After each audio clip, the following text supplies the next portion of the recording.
চাকরিহারা শিক্ষক শিক্ষিকা ও শিক্ষাকর্মীদের এসএসসি ভবন অভিযান।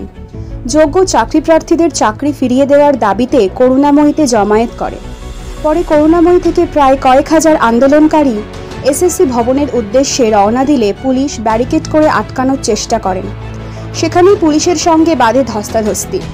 পুলিশের বাধা অতিক্রম করে ব্যারিকেড ভেঙে আন্দোলনকারীরা এসএসসি ভবনে পৌঁছায়। এই মুহূর্তে এসএসসি ভবনের সামনে চলছে বিক্ষোভ। পুলিশের তরফ থেকে লাগাতার মাইকিং করা হচ্ছে যাতে তারা রাস্তা থেকে সরে যায়। এখনো কাউন্টিং কিছু করতে পারিনি, যারা প্রতিনিধি হয়ে যাচ্ছেন তারা কথা বলতে যাচ্ছেন। আমাদের দাবি একটাই থাকবে প্রত্যেকের, এখানে যত যে যায় যার প্রতিনিধি হয়ে যাক, দাবি তো একটাই, আমরা যার জন্য আজকে এই পজিশনে এসেছি তাকে এটা ঠিক করতে হবে, তাকে জবাব দিতে হবে এবং যোগ্য অযোগ্য এই দুটো লিস্ট প্রকাশ করতে হবে। আমরা সেটা জেনেই এখান থেকে যাব।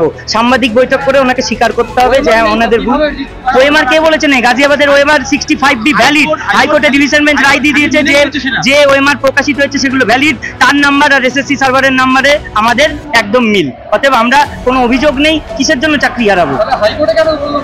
হাইকোর্টে এনারা জমা দেননি, এনাদের গাফিলতি, ওনাদেরকে ঠিক করতে হবে, সেই জন্যই তো এখানে এসেছি।